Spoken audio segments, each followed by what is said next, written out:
Okay. He gets upset.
There it is. Hey guys, no audio. No audio still. I don't know if I'm on yet.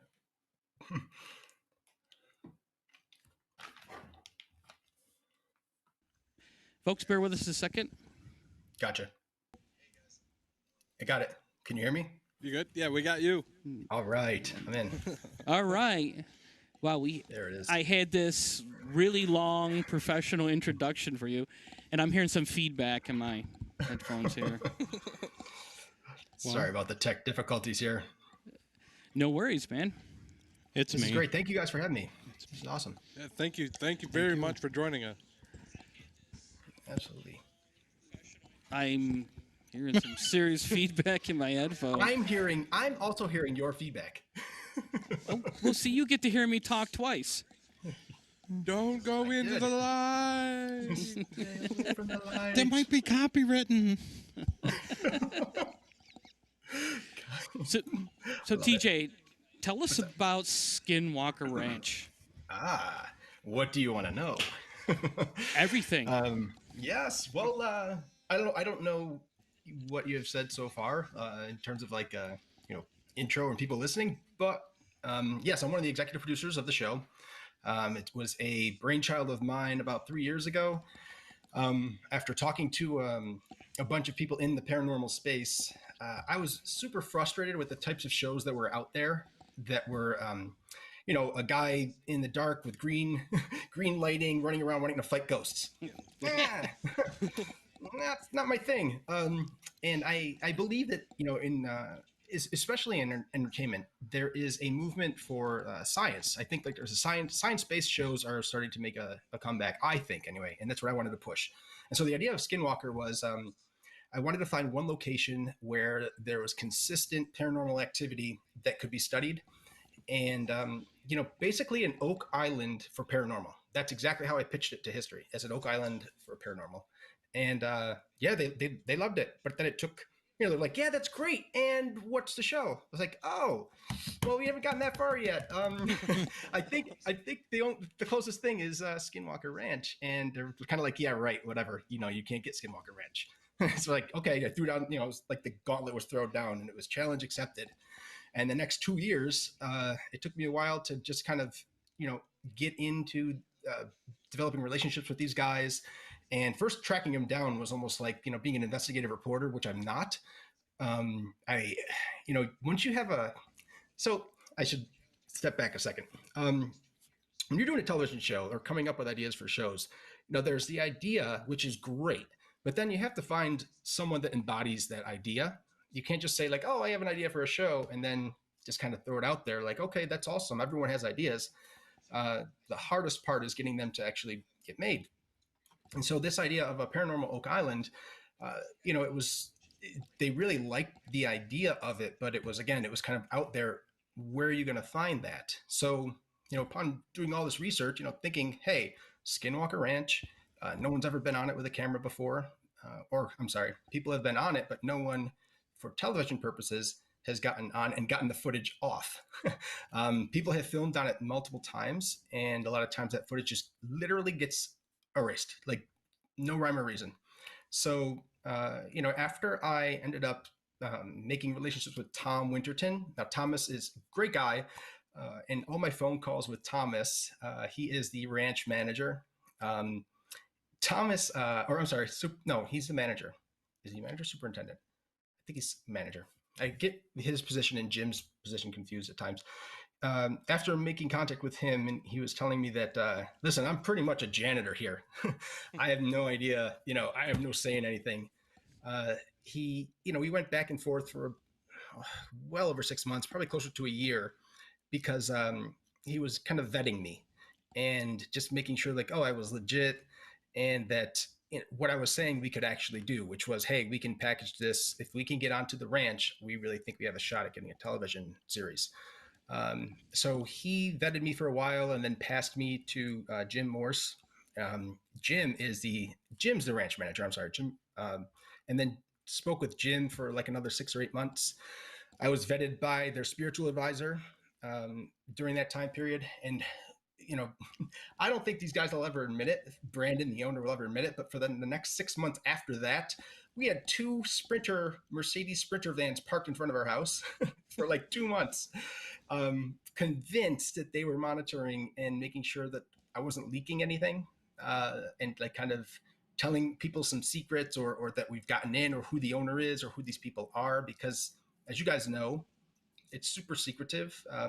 And with paranormal in general, it's very, everyone has a secret, right? Everyone's got a secret, but they can't tell you.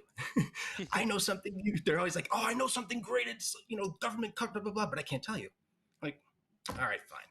So with knowing that, you just keep your mouth shut. And I ended up, once we got in and kind of got a good relationship with them, I brought in my producing partner, Joel Patterson.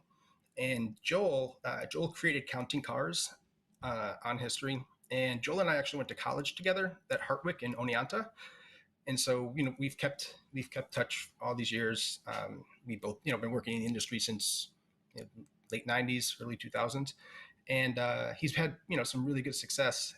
And so I knew that he could really package this together in a much better way than I could on my own, and just walk it right into history. And that's pretty much what happened. Joel came out, went to the ranch, we shot a few times, and then we went back multiple times and kept getting more footage, brought it back, and he put together an awesome sizzle reel. And they it went back and forth. History wasn't, they want to do some recasting or something like, and it was like, no, the owner said, nope, there's no recasting. This is my team. This is how it's happening. I'm not here to make a TV show. We're doing scientific research. The ranch is going to be here whether or not a show is. And so they kind of like, oh, all right. They really, to their credit, after producing this and putting this all together, they finally pulled the trigger. They're like, yeah, let's do it and give it a shot. I got to give them credit, because other networks wouldn't even take our pitches because they thought I was lying when I told them I could get on the ranch or I'd been on the ranch. They were like, no, that's bullshit. No, you're not. Ooh, sorry. No, you didn't get on the ranch. You're good. Okay, cool. You didn't get, no, we didn't believe you. Like Travel Channel wouldn't even hear the pitch. They were like, no, everyone pitches it. And as a matter of fact, while we were in talks with History, we had heard from the Travel Channel, and they were saying that someone was also concurrently pitching it to them. Like, no, that's not true. And it turns out some random producer was trying to convince them that he could get on the ranch. And the owner's like, there is nobody else. It's you guys. He even called us at one point quote unquote the chosen ones because we ended up shooting on the ranch and we got off with about 90% of the footage. There was one full interview that didn't come out.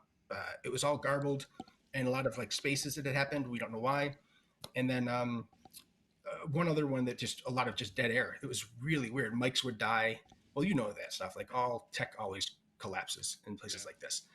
But so that's kind of the succinct of a story as I can kind of put together. But it was nuts. I'm all set, and I have no plans to go back. We're start shooting again next week, actually. So they're lucky that COVID. They've been kind of insulated where they are, and so they put some protocols in place for COVID, as well as some other safety protocols to make sure that in case anything does happen, we have medical people there. Now we have a plan. Last time we had a plan, but this time it's now a little bit more intense, knowing that Travis had gotten hurt. And what's funny is the burns Travis had, all the stuff that Travis witnessed, like in episode 1 where he went in the hole, I did all that exact same stuff. And I felt all of it. And I was sick for 9 months after leaving that place the first time. And never go back again. I'm like, all right, guys, awesome. Have fun. So, but season 2 we start shooting next week, and it's going to be crazy.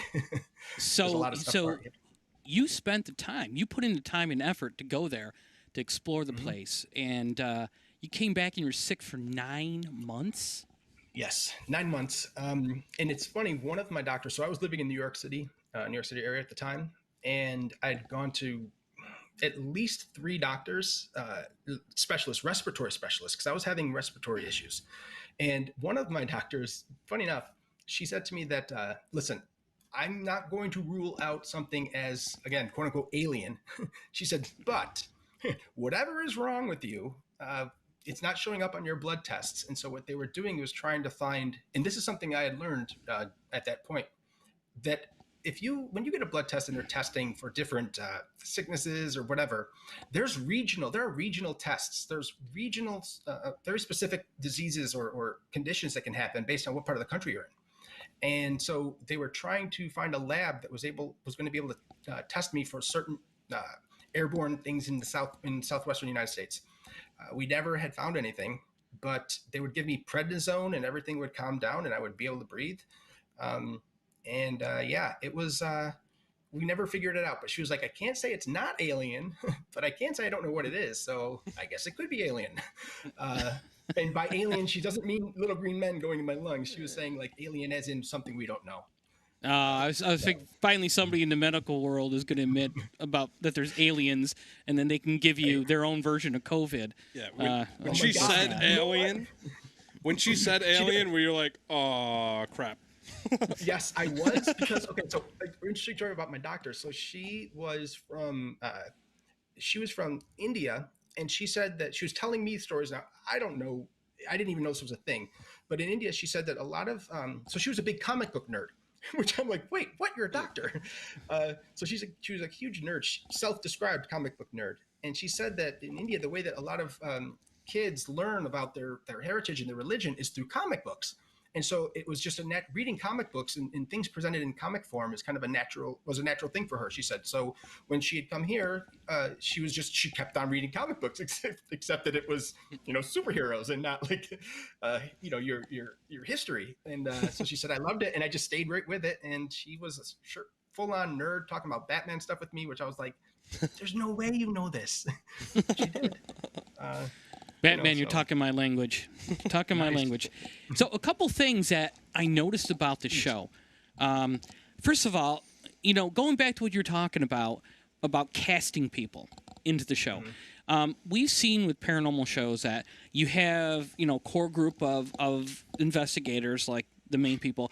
Then the networks seem to cast almost like models or something, good looking guy, a good looking girl, and they stick them in there. They're investigators, I'm like, are you sure? Yeah. So, but the people of this show, everyone that I've seen is like very genuine. You know what I mean? They're like, real. They're the real people that were involved in this. There's no one coming in like with a headshot that has a Hollywood agent saying cast me for that show. I want to pretend that I'm a UFO hunter. So I thought that how genuine everyone was brought a lot of I think credibility to the show. Absolutely. And the way they're talking, interfacing with each other, you could tell there was like regular conversations were going on with these people. There was no awkwardness where they would say something, the other would look at each other, how am I supposed to answer that, So I did notice that. The other thing I really noticed is that you're talking about a show that you want to have a lot of technology involved.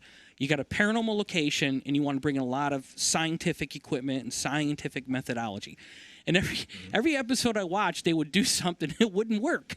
And it was not because it wasn't, they couldn't find anything, it's because equipment. I mean, the drone couldn't link up. I remember seeing that. I remember them basically finding like very unusual measurements under the ground over near, I think it was Homestead 2. They were going over. Then they were basically, the laser kind of kicked out on them one time when they're they're up climbing the hill looking for it. And I'm like, man, it's like kind of like, and we as paranormal investigators, we know this. Batteries die, but the really weird thing is they die and they should stay dead. It's kind of like, Night of the Living Dead. They should stay dead. Yep. But like The Walking Dead, as we learn, they come back to life. So we leave the location and all of a sudden the camera now works. Everything that had dead batteries now is alive again. Yes. And it's a head scratcher. It's like, what? It is. And Eric's going to get to the bottom of this. So I talked to Eric last night. Eric is going to get to the bottom of all this. He is the stuff that's going on right now, and I can't spill beans on anything, but you ain't seen nothing yet. All right. Oh, good. Good. I can tell you that. And Eric is, again, we're not going to go into the realm of science fiction, although Travis was, Travis Taylor, who is the one of the, I guess for lack of a better, he's kind of one of the main characters.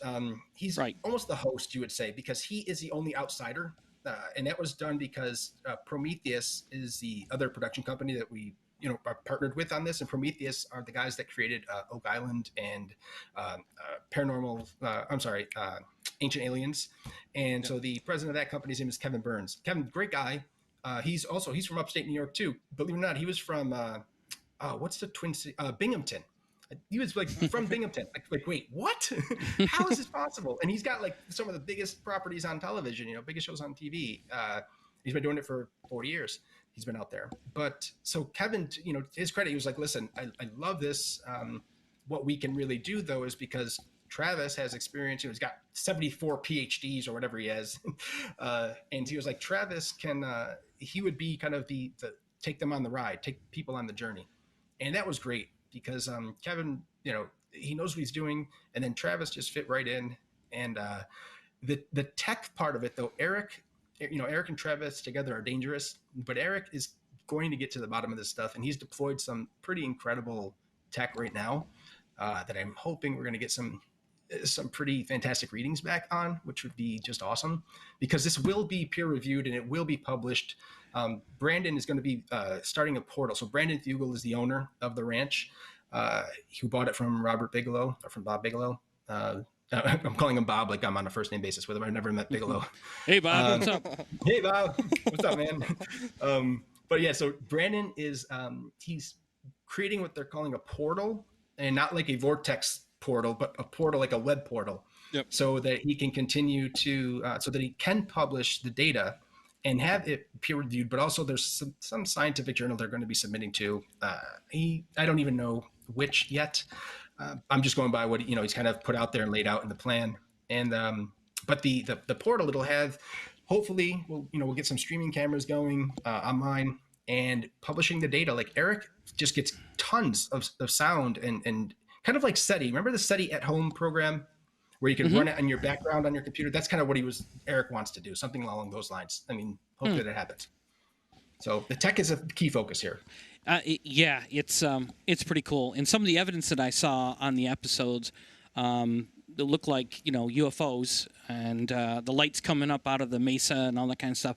There's definitely some really weird stuff going on there.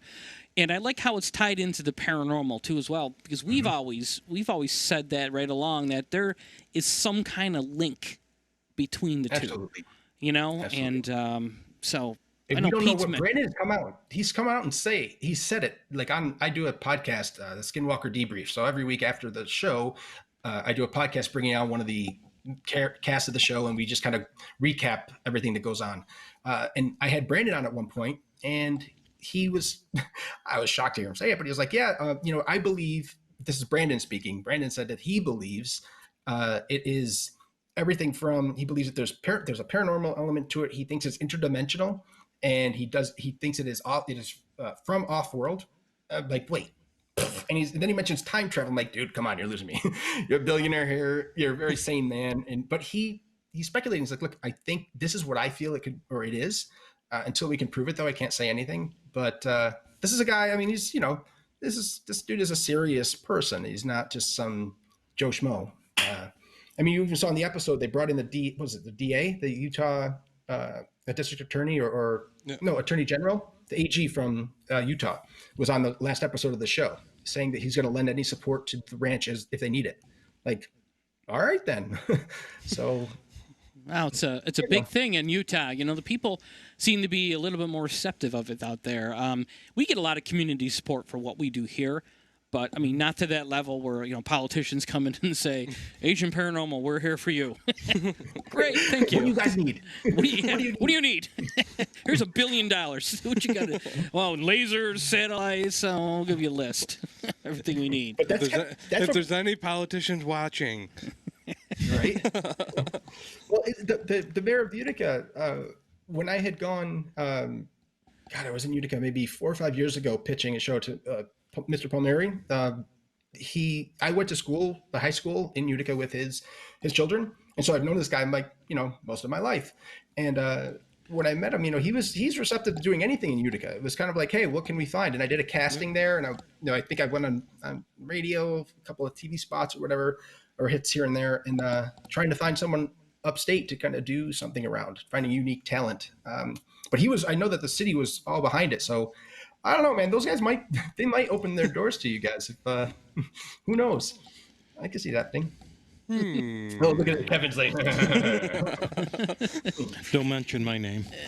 Don't mention my name. Kevin's already got a list. He's probably got a PDF of it. He'll send over. Here. Here's everything that we need.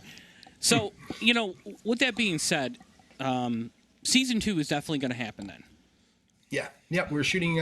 We start next week, and we're going to do 10 episodes for season 2. So they ordered 10. Typically, a normal season is 13 episodes, but they did 6 to get us started because these days people aren't buying full seasons anymore.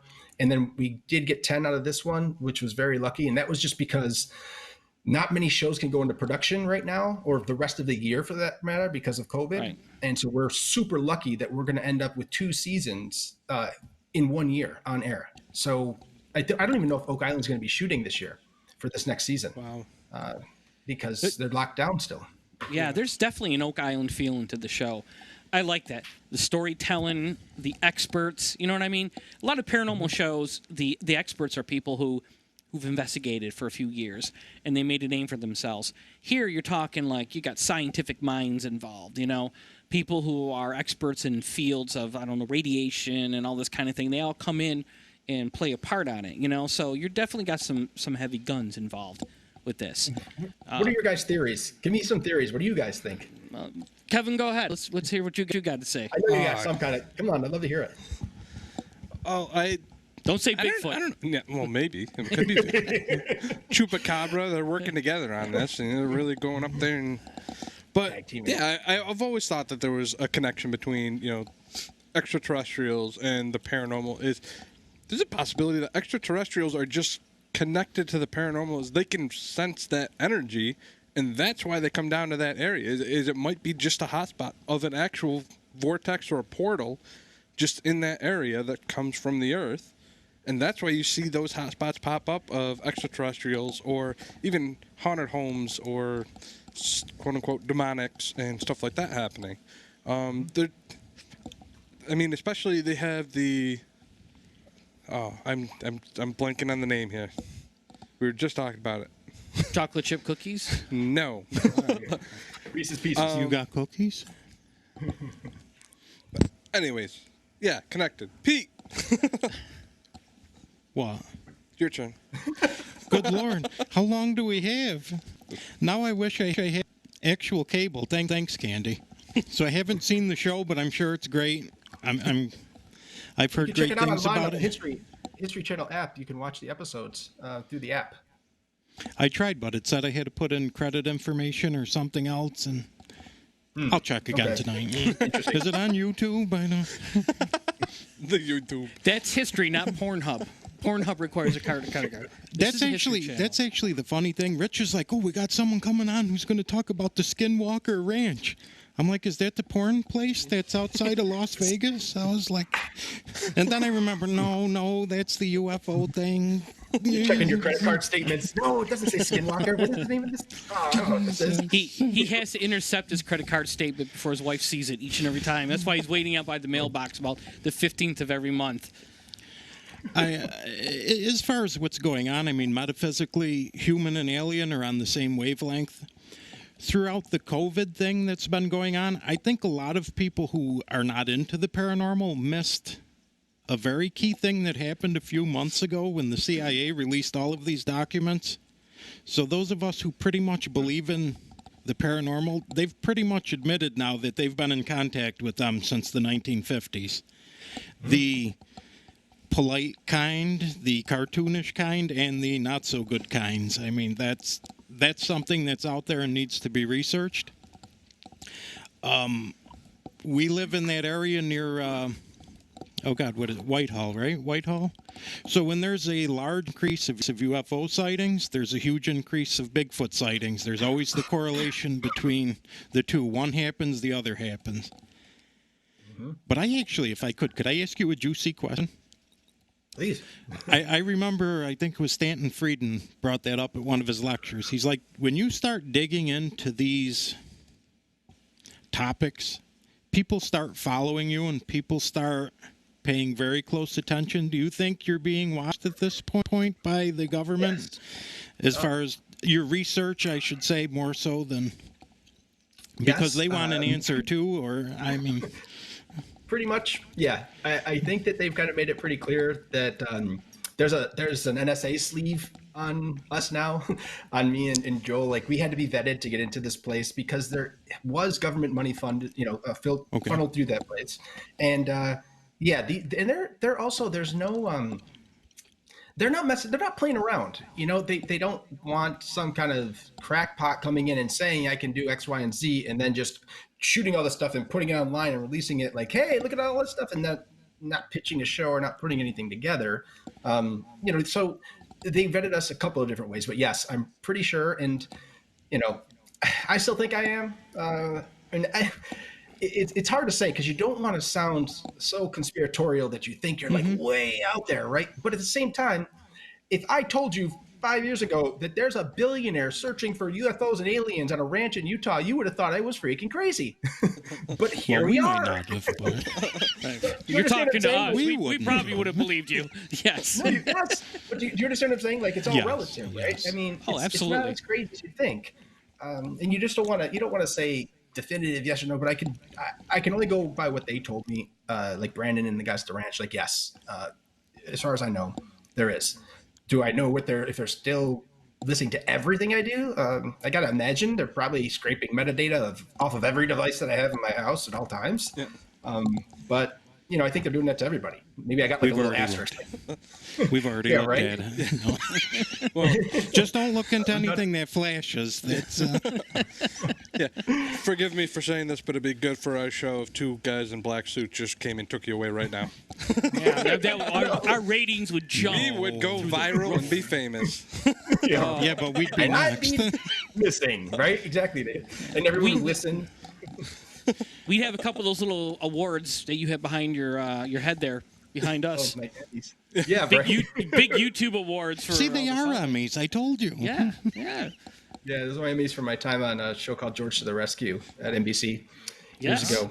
So it was. So go ahead. No, let me ask you a question, Kevin. First of all, do you watch Netflix, DJ? Yes. Okay. There's a documentary. Okay, you've probably seen this already. There's a documentary on Netflix about UFOs that Todd, our producer, turned us all onto. Kevin, what's the name of that show? Unacknowledged.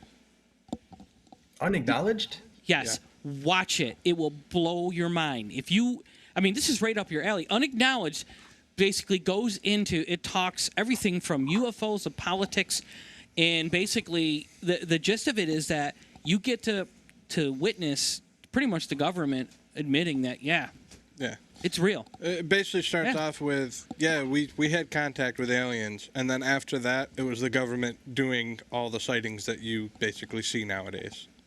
Mm-hmm. Listen, I believe it all. They've leaked it to us. I mean, in 2017, December 2017, New York Times published that piece about the three released pieces of footage from the Navy aviators. Yep. I think it's Go Fast, Gimbal, and I forgot the third. So that they were verified with the chain. The chain of custody was intact, so they knew exactly where they had passed through and how they got there. There's probably another, I'm going to say, 10 of those, 9 or 10, that I think we're going to start to see shortly. Within the next year, I would say we're going to start to see them be more and more get leaked from To the Stars Academy through Tom DeLonge. But they're kind of leaked it that they're admitting it, and I think they're trying to just throw it out there on Sundays and in the newspaper to get it buried in the news cycle. But it's every few months you see something else, like they just created a naming convention. Their reporting structure is changing, and here's some more videos, and people are like, whatever. Oh my God, look at this! We're dying of a virus. Oh, but they all but admitted a month ago that there were aliens in the universe. They were pretty much saying, we're not alone, when they were saying we don't know what those things in the sky are.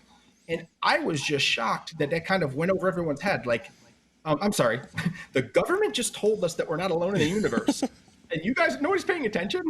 Yeah. So, it's. I think we've all been conditioned to a point to just kind of accept, like, that's real. We're not alone. They're buried in the classifieds. Like, ooh, there's a Nordic track for sale, and aliens exist, but then there's a bike down here for sale too.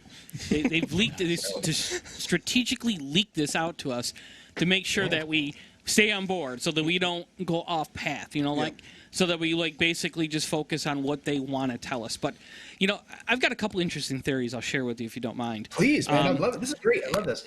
The show Unacknowledged, which a couple points came across to me, and I'm going to transfer this over to your show, but is that I know in the past presidents of the United States have said that they're going to, leak UFO stuff. They're going to basically, the government is going to disclose the UFOs, right? But what's interesting, I learned from the Unacknowledged show, is that, organizations like the NSA, they don't abide what the president tells them to do. They look at the president of the United States as a temporary employee. It's what he is. And I thought about it. I'm like, yeah, he is. He's kind of an independent contractor, temporary employee, right, for 4 years, right? That's true. And they don't have to tell you anything. So the president says, we're going to leak it. And then maybe you might see a couple little things, but the NSA controls all that, and they're not going to give it to the president. They don't have to answer to the president. And it's not the president that they're afraid of anyways. It's like, intelligence organizations are much farther above them. Leading off of that, there's a podcast from a gentleman named Chris Fleming. He had a magazine years ago called Unknown Magazine. And most of it is paranormal. He's also doing angels. He's doing past lives and all this stuff. But he also did a lot of work with UFOs. And he had someone on an episode that was working for the CIA, retired from the CIA, and talking about UFOs. And he said that UFOs aren't tiny little men from outer space flying in metal objects. They don't come from a planet far, far away like Thanos does with his ships on... we're talking comic books now, right? Okay, so like Thanos coming to take over the Earth, right?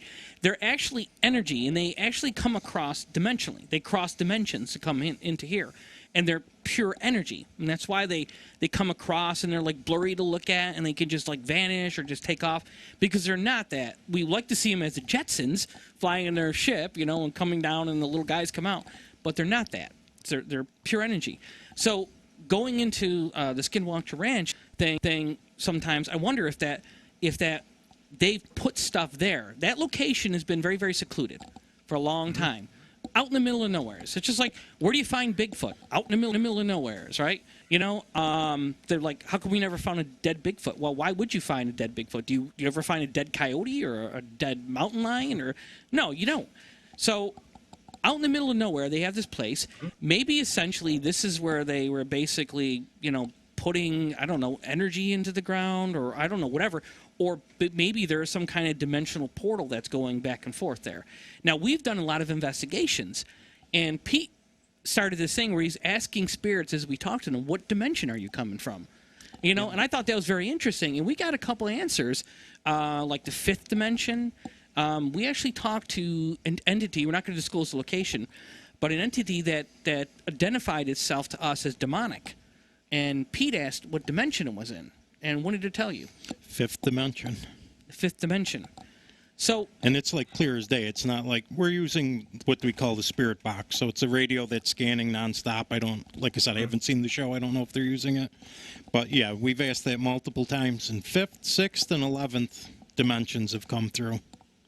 So that's telling you there's something coming through from some other plane of existence. So I find it interesting that, here you got a guy talking about UFOs, that interdimensional. They're coming from different dimensions. We just don't know how. Then we're talking to something as a demonic spirit, claiming to be demonic. It's telling us it's coming from the 5th dimension. So is there some truth to this whole dimensional thing? And is that what is experienced on the Skywalker Ranch? Is there some kind of like a portal or some kind of like station where this is where they come into? You know what I mean? Because it seems to be that's where a lot of the UFO activity happens. And there's all kinds of weird energy, and just like on a paranormal investigation, we get all kinds of weird energy, EMF, everything goes off the hook sometimes, but you don't physically see anything, and you can get sick. I've been nauseous many, many times. So I wonder if essentially that's what it is. It's just like some kind of dimensional, like portal, or just some area that's just tuned to it. Because I don't know. You're right. I think you're on. Like, that's one of the leading theories. I mean, that's what Eric, who's the principal investigator there, this is his baby. He lives in this thing. He's out there constantly, and he thinks, there's yes, it could be. He won't ever go on the record of saying anything specific because he doesn't want to pigeonhole himself. He doesn't want to say, well, have somebody come back and say, well, you said it's interdimensional, or you said it's time travelers. So he won't ever commit to saying anything. But the stuff that you're talking about, if you think of it, so he had described to me years ago, way back in the beginning, that so in the United States, most of the not most, all of the mountain ranges, from Adirondacks, Rockies, they all go north to south because of the way plate tectonics work. And they run into each other and they just kind of go upward. The land just kind of protrudes into the sky and creates these mountain ranges.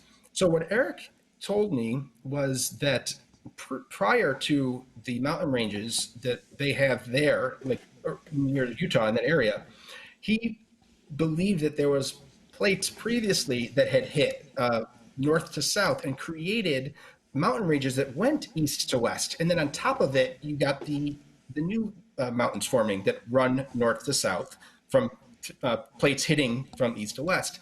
So that means that there's a mountain range below where they are, just from the churning of the rock and stuff. So he thinks that because of all of that compressed rock, that there could be some kind of geological anomaly that is causing, like we're saying, we're calling it a portal or a vortex because there's no definition of what those things really are. Right. You get a weird feeling. Well, obviously your biosensor, your body is picking up something that is, it's reacting to, whether it's making you dizzy or nauseous or whatever. You're reacting, so that means that you're feeling something. We just don't know exactly what it is, but like you said, EMF, they pick up a lot of that. They're picking up radiation. They pick up all kinds of sounds, and it could very well be a geographic anomaly. And you're right, like what Peter was saying, like it could be that is a quote unquote hot spot because of the geology around it. Maybe it's not magical. Maybe it's just like, holy crap, there's a gravity well so strong there that hey, it draws things into it, or you don't know. But I think that you're onto something. I don't think it's of what we're thinking of our plane of existence. It's I'm not saying it's going to be crazy multidimensional. I'm using dimensional because I don't have a better term to describe things we can't see yet. Because maybe it's just our high tech gear hasn't picked it up yet, and we're calling it interdimensional. Like science keeps evolving. It's magic until we prove it with science. Right, right. Just as a quick question along that line, Has it ever been brought up? Does that ranch fall on what they call a ley line? Have you ever heard of the ley lines, the energy grids that are on the just locally? Actually, Lee Center has a ley line that runs through it. So there is one locally, which I always thought, well, that fits in well with Griffiths and that whole connection. But so I'm wondering if there's some kind of ley activity over the ranch there that might account for a lot of that weird. Yeah, they brought it up. Portal And it does. energy, It definitely intersects with ley line. It's been talked about a few times. You know, again, what exactly are those? Are they measurable? And what is it that you have to measure to determine where exactly they are? So again, I think as the tech evolves, because Eric builds his own tech. I mean, he literally will code something, bring a Raspberry Pi, code it, throw it into the ground, write some code, call it Satan. Literally named his code Satan, his program Satan. You know, put a Satan box in the ground and then just start studying stuff and say, I need to pick up gravity fluctuations. And he's like, I don't know what to do. I'll just build it. Okay, whatever, man. So he's got a limited budget. There's some people like that, man. There's some. And this is this would be generational, right? Because the natives of the land there have been seeing that stuff for hundreds of years, thousands of years. Correct. Is that what the shape-shifting stories relate to? So years. This is a few hundred. Mm-hmm. And yeah, so it coincides with the Native American, the Navajo shapeshifter, the Skinwalker, which is like a shape-shifting shaman who eats a sibling. If they eat a sibling, then they acquire the shape-shifting power. That's the Navajo legend, and yeah, that's where they had said it was coming from. So. And you guys, just as a quick offshoot, you're talking about like disclosure and first contact. Have you ever heard of Valiant Thor? That might be someone to ask for there, and I'm looking forward to that on season 2. Listen, if he shows up, we want to do lunch. Really? Listen, I want to do lunch with him. I've been fascinated by Valiant Thor. That whole, so in my job, like what I do is I look for stuff, right? I just look for cool stuff, ideas for shows, and I like my, I worked on construction shows. Now I'm like, hey, I'll do paranormal stuff, whatever. And I've gone down that rabbit hole with Valiant Thor way too many times, and it always comes to a dead end. Right now, he's supposed to be living in his ship parked around somewhere in Arizona Bay, and they say that the legend is you can walk into it, and it's camouflaged, but it's a physical thing. So if you're walking on the beach one day, you could just dunk and walk into this thing. I don't know if anyone's done it, but that's what they're saying. Every time we have the spirit box running, I ask for him. Really? It's like someone wants to talk to you. Please, please. Humanity needs you. I'm sorry that they probed you in the 1950s. We're sorry. Yeah, we're not all that bad. What's so funny is Valiant Thor. The whole thing is, I think it's Venus. He's from Venus, right? And so we landed on Venus first, and we got this is always boggles my mind. So we have images of Venus from is it Magellan that landed on Venus for like 70 seconds. It was able to broadcast images back for, but so that means and then it was melted, right?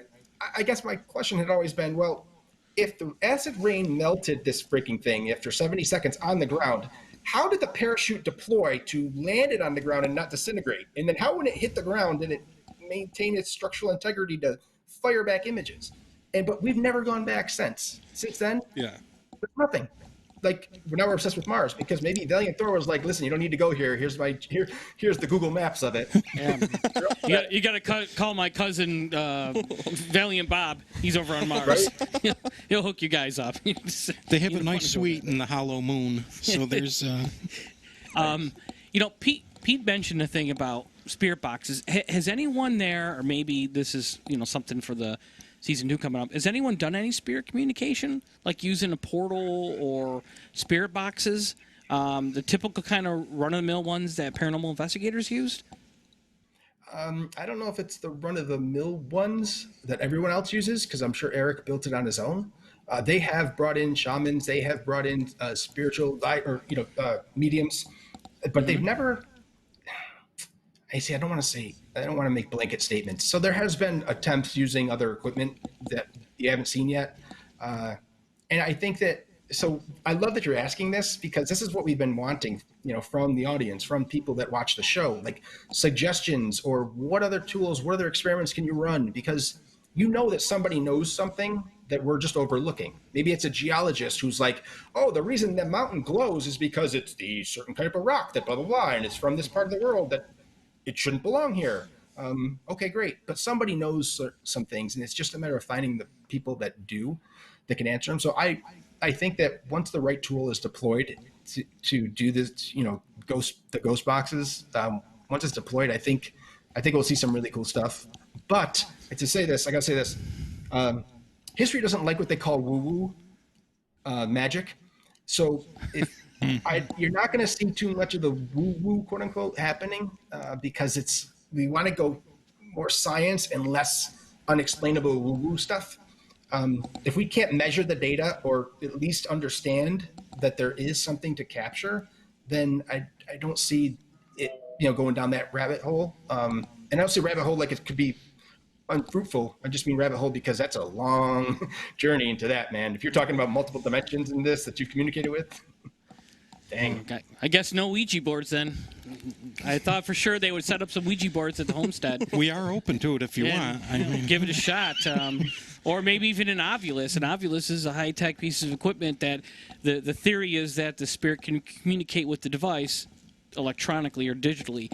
Now here you're talking to UFOs. Hopefully it's a higher intelligence that would be able to communicate something with that versus a spirit from 1812 who doesn't even know what a flashlight is. Yeah, theoretically, they should be able to communicate through spirit boxes or Ovuluses. So.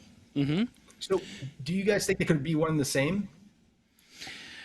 What are your thoughts on that? Something we don't know and we're just defining it as certain things, but it's all one.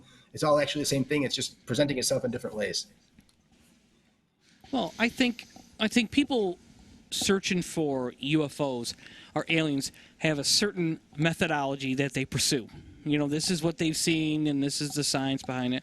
And then paranormal investigators have a certain methodology, that we pursue based on what books we read, our experience, or whatever TV shows we saw. What if someone started to cross-pollinate and started to use some of these different techniques?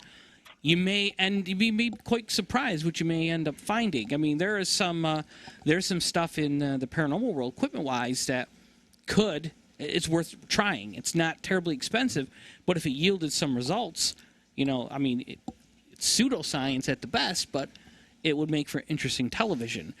And as far as like the woohoo whatever, I mean, if you can capture something and show the data, you capture something. You know what I mean? So it's not like I think something touched me. Wait a minute, something touched me. What? I smelled something. That's the problem with the paranormal a lot of times is you see something, the paranormal activity happen, but you've got to take it for granted or take it for faith that what you're seeing is what's really happening to that paranormal investigator on television or that psychic or whatever. Now these shows like Skinwalker Ranch is like, things are happening. They're showing you stuff. The equipment's registering stuff. I mean, when they're looking at all the lights coming off of that mountain there, it was just like, I mean, it's coming out. It's not like I thought I saw a light, I mean, they were showing it. So that's kind of what I like. I'm just thinking that if there's a way to cross-pollinate some of the paranormal stuff in there, it could yield some interesting results. Yeah. I really think it'd be really cool to see some of the tech that you guys have coming out of Skinwalker Ranch. I mean, what could that be used in the field that we do? I mean, that would be amazing to see some of that stuff. I'm not saying it'll ever happen, but No, I really think it will. I think it's going to get there.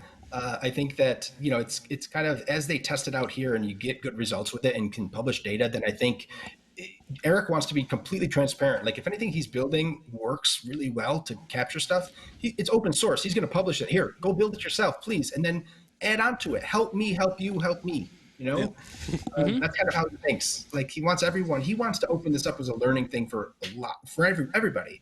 And they don't want any BS. There's nothing is faked on this show. Like you mentioned about the paranormal, the ghost hunting shows. I always tell people, like, you got to understand when you're looking at the actual ghost hunter's face on camera and they're like, oh my God, and you see their jaw drop and their eyes are really wide and as they look down a dark hallway, there is a camera guy kneeling down, walking backwards in front of them. So if their eyes are wide and they're going, what is that? this guy's like, what's behind me? What is behind me? Yeah. You know, like people forget these things. That's what we need is a paranormal show that follows the cameraman doing that. Yeah. Let the cameramen be the bait, you know? Yeah. Listen, when they go meta like that, it's been pitched. You know, we've tried it. And they break that fourth wall a lot. On YouTube videos, you see a lot of people showing the camera people their reactions. So it's I mean, this is great. I think that, you know, as more people watch Skinwalker, and if I can find another piece of land like that or other things that are out there, and I put that out to all the people that, you know, can hear this, like, hey, if you have these areas or these cool legends or lores of whether it's ranches, mountains, stuff I don't know, please, you know, feel free. I'm available on Twitter, like just my name, TJ Allard at Twitter. I respond, you know, most everything. And get us a good Bigfoot show where we can actually find Bigfoot. So can I tell you something about Bigfoot? And Peter mentioned this earlier. You mentioned, so it's funny you're bringing up Bigfoot because so I've gone down that, you know, I've looked for a very, very long time into the Bigfoot world. And, you know, it's super interesting that it's one of those, you know, it's like a ghost hunting show. Well, you never really catch anything in hunting Bigfoot. You're never really catching a Bigfoot or even seeing one for that matter. But another documentary on Netflix that was brought to my attention, and I have yet to see it. I think it's called Missing 411, and it's super scary because it is about missing children or missing people across the country, and it typically happens in these heavily wooded, abandoned areas. Now, this guy that I found, he was publishing YouTube videos at the beginning of this year. He's publishing YouTube videos, and he had just moved his family, his wife and 2 kids, out of southeastern Oklahoma to move with his in-laws in Texas while he was fortifying his house because he claims they were being hunted by Bigfoot and stalked at his house. So Bigfoot, his kids were telling him this. His kids were saying, every time they got off the bus, they were saying, Dad, the white-faced monkey man is following me down the half-mile-long driveway. So he put bicycles in the driveway so they could ride them and get back faster. And he was kind of like overactive imaginations, okay, whatever. But then the kids would start saying stuff like, Dad, the white-faced monkey man is looking over the swing set. And he's got all of these pictures and stuff that I don't know what they are, but they kind of look like a white-faced monkey man. It looks like a Bigfoot. And every time they take the photo, it's like the flash from their face makes it look white. That's why they're saying white face when the light hits it. And so it looks like a quote-unquote monkey because it's hairy and big. And the kids don't know any better. So he moved his family to the plural, I learned this, the plural of Bigfoot is not big feet, it's Bigfoots with an S. I didn't know that. So these guys are telling me this, and I'm like, all right. And so he's gone out front, he reported it to the police. He has shot at it with his AR-15 off his front porch. He's like, I'm going to kill it. He goes, if something is stalking my kids, I don't care if it's a Bigfoot, a human, an ant, a bear, I'm going to protect my family and shoot this thing. And so when the kids came back, so they were gone, they left right after Christmas. They came back in March. He said the sightings all started again. And, you know, he's got, again, tons of evidence and footage, and he put a paper trail through the police. But the sheriff in his town told him that this happens only certain years when areas around them are heavily hunted. And so he's not a Bigfoot believer. This guy's like, I don't care. I don't give a crap. I just protected my family. So he saw a documentary on Netflix called this Missing 911, and he said that, holy crap, he looked at the hot spots for it, where these people were being abducted, and then he found, because he was researching Bigfoot to see if he was in a hotspot area, he found a U.S. map that had all these Bigfoot hotspots. He laid them over one another, and it is uncanny how there's a correlation between them. So people going missing in these areas where there's all these Bigfoot sightings. And so putting this together, pitching that show, the networks have told me it's too much of a true crime show because that's scary. If there's kids missing, same places Bigfoot sightings are happening.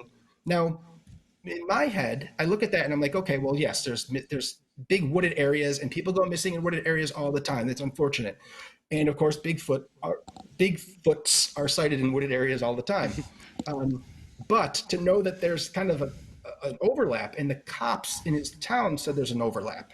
And then to take it a step further, he's like, okay, well, what if it's not really a Bigfoot, but it's a crazy effing cult of people dressed up as Bigfoot abducting kids? And my head just exploded. I'm like, wait, this is your theory? And he's like, well, it sounds more realistic than an alien coming down from a spacecraft, a hairy alien coming from a spacecraft that they think Bigfoot's an alien now. And he's like, oh, it's more realistic than a hairy alien. I'm like, I suppose it is. You're right. People are crazy. I can see that happening. But none of the networks want to touch it because it's too much of a true crime. But man, there's a crazy correlation. This Bigfoot stuff, I don't know. I go back and forth with Bigfoot all the time. What I got out of everything you just said there was the cop glossed over and was like, yeah, it happens whenever they get hunted. Thank you. Like, wait, okay, so the police know about this and they're not going to do anything? Yes, that's exactly. It reminds me like the movie Predator, the line in Predator. This only happens when it grows hot, and this year it grows hot. Yes. And I'm like, it only happens when the area is hunted. I think of the Progressive commercial. What'd you call me? It's okay, Bigfoot. What'd you call me? My name's Ted or Ned or something like that. He's like, people don't care anymore. He's like standing on the side of the thing. They're just boating by him. He's like, people just don't want to take pictures of me anymore and stuff. So. Oh, he's doing the walk. He keeps pretending to do that turn. Yes, yeah. Take a picture of me. Yeah. Bigfoot's always interested me. I've read some books about it and then watched a lot of documentaries about it. And it's fascinating to me. And, I really thought that essentially, I truly believe there's something out there. And if you really look up some research, and there's a couple books that you can get that talk about the science of Bigfoot, studied by different, PhDs and stuff from different universities, people who study bipedal motion and people who study, apes and gorillas. There's a lot of stuff. And then they start to put it all together. And if you read their stuff, you're like, yeah, this is pretty believable. Basically the depth of the footprint correlates to the weight and the gait of something that would be that tall. They just look at all the physical little things to see if it's faked or if it's could actually exist, and you'd be quite surprised. The science has gone into Bigfoot. Now, they've published stuff. They did a DNA test on a sample they had found of hair, and it came back half. It was like half. I'm gonna say it was like bear, but it was also they couldn't determine the maternal aspect of it. They were like it was an unknown. So they were just saying they found an unknown DNA in research. Now, again, it's so hard to find the truth online. You don't know what's true and what's not, and published and right. So it's like, do you believe that? I don't know. I just created a TV show about a billionaire hunting for aliens in the desert, so I believe in a lot of different things. If I was a billionaire, that'd kind of be high on my list. Bigfoot would be number 2, but being in the desert, there doesn't seem to be a lot of Bigfoot sightings. He kind of likes that Pacific Northwest with all the trees and the deer and everything he can eat. So, billionaires doing this. There are more out there. There really truly are. They're searching. I believe that billionaires with a lot of money, that's kind of billionaires are going to be the ones that are going to push all this stuff forward because they were kids too in the 80s, and they got interested in this, and they just have money now to buy cool toys and find stuff. Oh yeah, absolutely. So what is the goal for the administration at Skinwalker Ranch? The gentleman owns it. What is the ultimate goal? Where do they want to go with this? Put the television show aside. What is their goal? Obviously, they're interested in this with or without the show. But are they looking for the ultimate answer, the ultimate proof? Or are they just saying, hey, we got some weird stuff going on here. We just want to know what it is? Both, actually. There's both of those things. They want to know what it is, but Brandon wants to get an answer. He wants to be able to say, he thinks this is an historic journey. He really thinks that they're going to be the ones that are going to figure out what is interacting with us in this, these other dimensional, I keep saying quotes, other dimensional things. But he really wants to be, have all of us have an epiphany and help everyone kind of get rid of the mystery of it and say, okay, now we know what this is.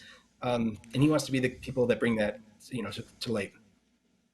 That's what he wants. Seriously, he wants to bring it out. And obviously there's probably more to his motivation than I'm even aware of. But as far as I know, he wants to get to the bottom of things. So when you were there, when you spent your time there, did you see anything? Did you see any proof? Did you see flying saucers? Did you see, aliens?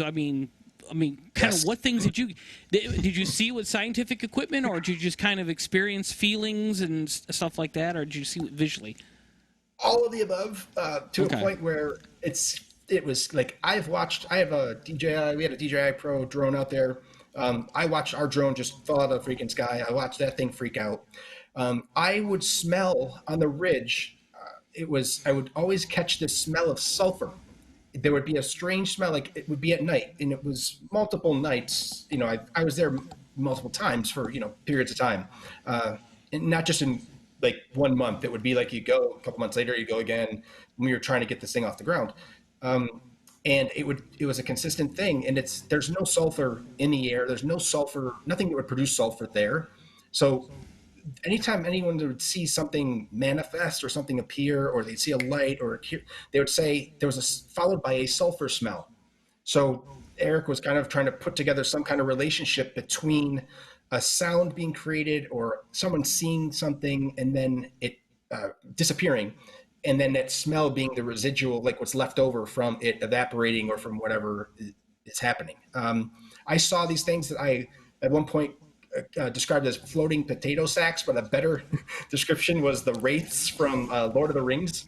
You know, the ones that were chasing Frodo. I saw these things, man, and I've worked in television, you know, for years. I got a camera. I'm getting out. We're about to get onto the helicopter, and I saw something caught my eye above the tree line, and I look up over the tree line. I'm like, huh. And then I see like 2 or 3 of these things, and they're almost like spinning like a vortex. And, you know, again, they were like potato sacks just flying in the wind. But the cooler description is they would look like wraiths, you know, on horses. And so they're swirling around the tree line. And I was like, oh, shoot. And so I got my camera and I start running down the tree line. And I knew as soon as I would clear the tree line and get around it, I would get a much better, you know, wider view, because there was no trees around the side of that. And then I'm seeing these things. I'm like, you got to be kidding me. And the helicopter's on. Boom, I hit the corner and they're all just gone. And luckily, Eric had a camera. One of the cameras picked it up. So it was like, okay, so we had the physical, we had me seeing it, and then we also had that. A lot of stuff with the compasses would always go bananas. I had seen more times just like light in the sky. Like you would see something and you're like, did I just see a UFO? Did I just see a disc? What, you know, and it's like, nah. And then you'd be like, here, look at the camera. Like, here, check this image out. Like, I just saw. Yeah, that's what you just saw. Like, you've got to be kidding me. It just kept on happening. And the sounds, and I can't say this, my wife will hear me, but I think we had a hitchhiker for a little while that followed me home. And I would hear sounds. And Travis, the host of, you know, on the show now, he has described a lot of the same things I have, where I couldn't make out if it was a sound in my head playing this old timey music, or if it was, you know, something in my house, like picking up a signal and pumping it through a static of my speakers or something. My wife woke up one night and it's like 3:30 and I got my ear on the stairwell, like listening. She's like, "What are you doing?" I'm like, "Don't you hear that? What the hell is that noise?" And she could never hear it. But then as soon as I started feeling better and everything, that all went away too. It was funny. All of my symptoms, everything just cleared up. Now, whether it was I was exposed to a lot of radiation and it was making my ears ring and I was perceiving it as music, I'm willing to believe any of that stuff to keep it logical, but I know what I was hearing. Yeah, I know what I saw too. So I'm not saying there's aliens, but Not saying there's aliens, but did you have any missing time? But yes, I think we all did a few times while we were there, and I don't know. There was no missing footage, but there was time missing. I don't know if it's because time codes jump, things change, magnetism affects these things. I don't think I was taken, but I don't know. I don't have any. You don't have to do it on the air, but apparently they put three things behind your ear that you could feel, 3 lumps. So that's. I saw that on an episode of something, so it must be true. But it wasn't the Jetsons either. Nice. Stan Freeman found a lot of, he was pulling stuff out of people for, Dr. Lear. Dr. Lear, he had recently died, right? The podiatrist who people would go to, and he was removing pieces. And I mean, he's removing something that was producing radio waves. So, you know, I don't know. A lot of stuff we don't know. There's a lot of different components to this Skinwalker Ranch place. I mean, the Native American, what's going on with them and their legends, all the energy and the weird electronic interference, all the sightings and stuff. It's almost like they have like a base or something there. They have a facility or something. You know, it's like a big hornet's nest, a mud hornet's nest in the ground, and they come out every once in a while. You know, and but don't step on it, man, because they'll sting you. But I've done that a few times. But yeah, it's almost that's what it sounds like. Yeah, I've stepped on them before. They actually just mud hornets, and they go in the ground, and you step on them, and they get pissed. And they will sting you until they all die. So that's a whole nother story. That's a whole nother television show. I probably shouldn't say this. Oh, go ahead. Oh, no, I'm sorry. One other thing maybe to look for, are you in the location of a DUMB, a deep underground military base? Oh, you mean like that might be some... Yeah, no, so it's funny you're saying this. This is what I was just about to tell you. So there was a guy named Junior. I can't his last name right now. And he just recently died. He was in his 90s.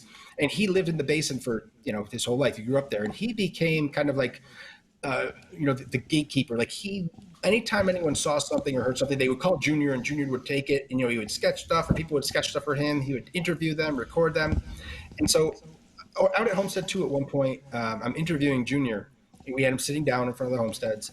And he was talking about this rare mineral that is there on the ranch. And the name is slipping my mind right now, but there's a mineral that it's only there.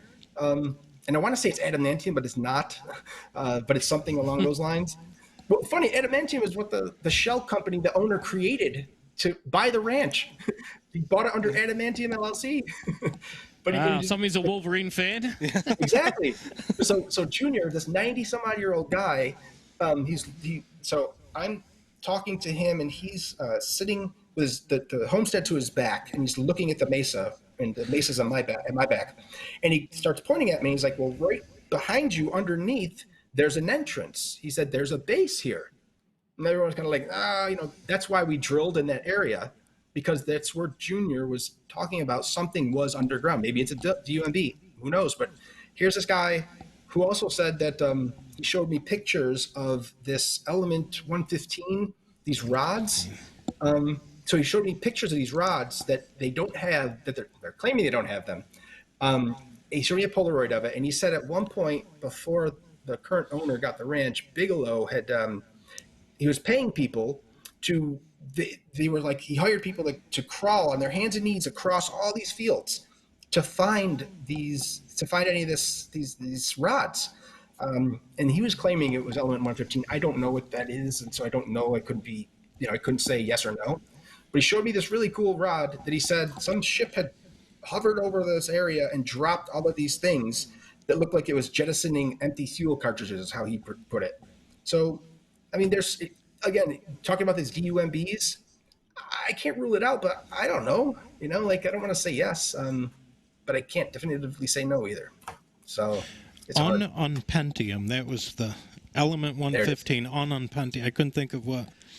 And they said now a lot of these sightings with UFOs, they're actually coming back to Earth, taking 1950s radio parts back with them.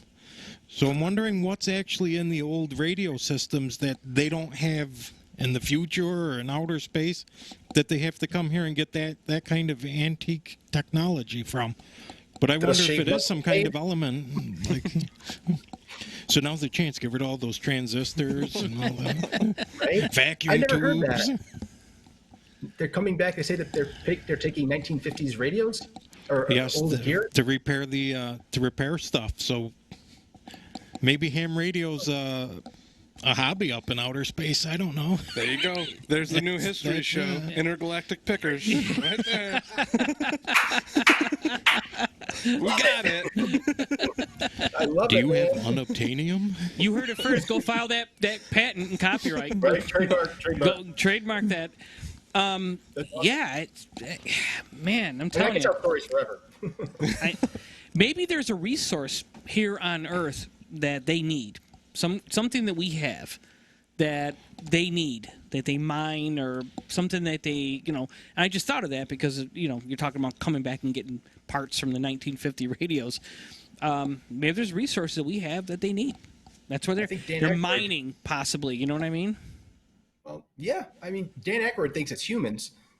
He's trying to sue the government. I don't know if you read about this. So he's got a new show coming out, but he's also trying to sue the government because he's saying that we have an embargo with these aliens that are abducting people and they're breaking a law. Like he cites a law like law number blah blah blah blah blah blah blah. The government is allowing its citizens to be taken against their will and then put back. And he's like, that's kidnapping. And so he's now literally trying to sue. It's pretty interesting that he's gone that route with it, but who knows? He also claims Men in Black were following him. So. Well, that's why one of his shows had to stop, wasn't it? Because he was basically told, "Stop. You can't talk about this anymore." Yeah. Well, there was a position. Right there was a position at NASA who was the most powerful person in the world who could arrest and basically detain anybody under some treaty that every government had signed in the 1950s, sort of fearing like with the COVID, that if you went into space, you might actually kill the planet with some mysterious disease. So if they suspected something or if they thought something was wrong, this person had the ability to literally arrest, shut down, detain, quarantine anybody on the planet. It was only a GS-9 job, which is about a $60,000 a year job. It opened up a few years ago. I applied for it, didn't get it, but so I don't know if they filled it or what. Pete also applied for the Men in Black, and they turned him down too as well. So that's an awesome story, though. His name would be Agent P. Agent P. Here, Kevin, look here. Have you guys gone out on any cool hunts lately? We have one coming up. Yep, we got one on Friday. We're gonna be heading out. Yep. It's, nice. Where in local? Yeah, it's out towards like Amsterdam, out that way, New York, Amsterdam, New York. Mm-hmm. It is a private residence, so we can't really give out too much information. So it's awesome. We're one of those groups who kind of follow the nice protocols. Yeah, yeah, we protect the people that we, those homes that we go into, so.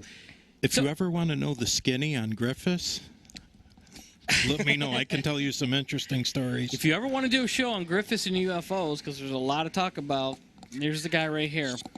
So have you seen this recently in Utica? There's a flap going on over Utica right now.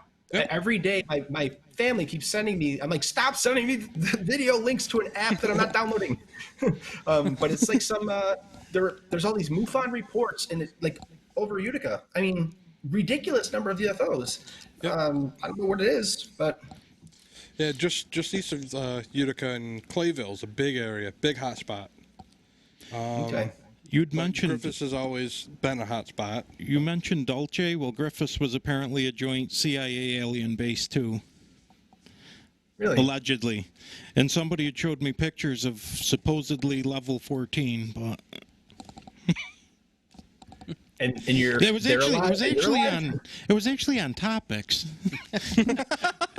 That's credible. But when you start looking at Topics, it used to be like online.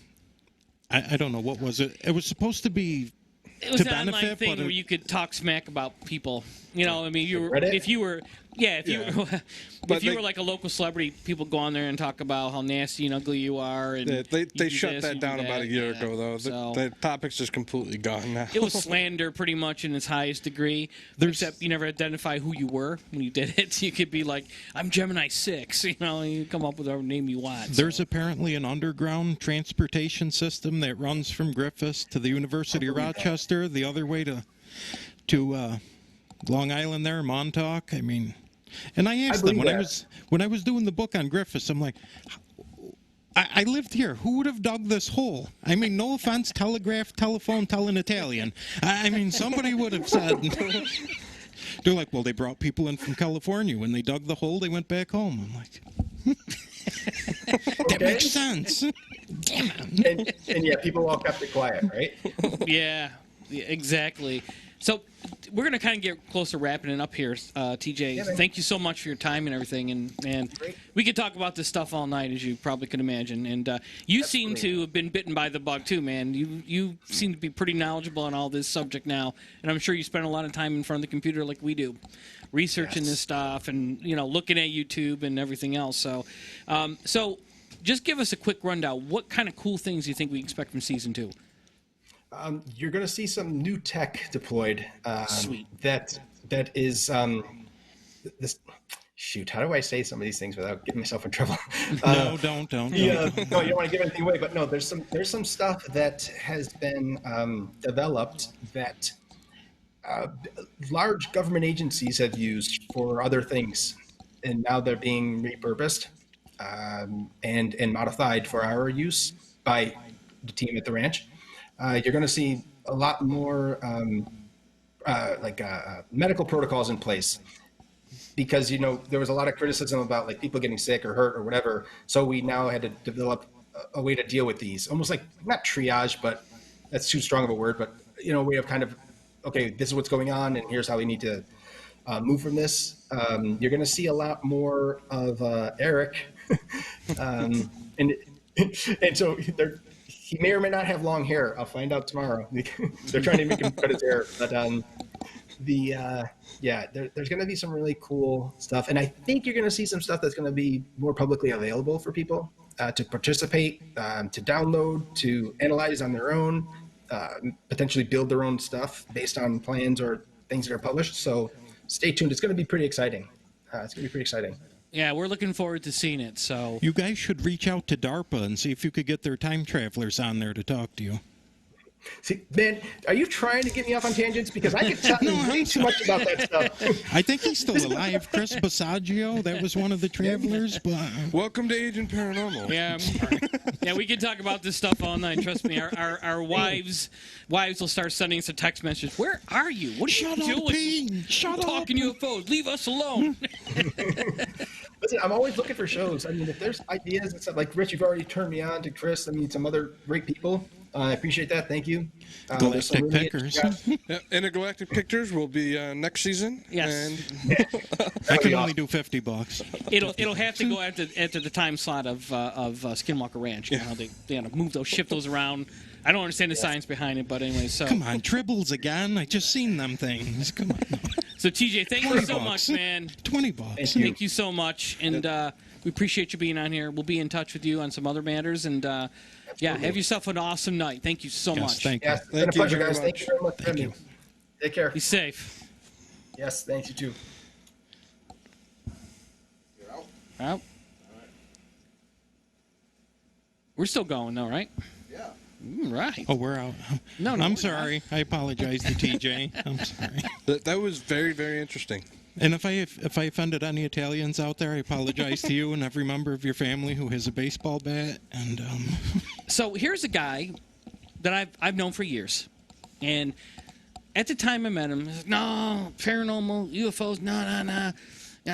Nobody wants that stuff, because this was a time when all that stuff was on the decline. It was all falling off, right? Then there was a huge surge in it, and he jumped aboard the whole Skinwalker Ranch thing just as it was before it got launched up.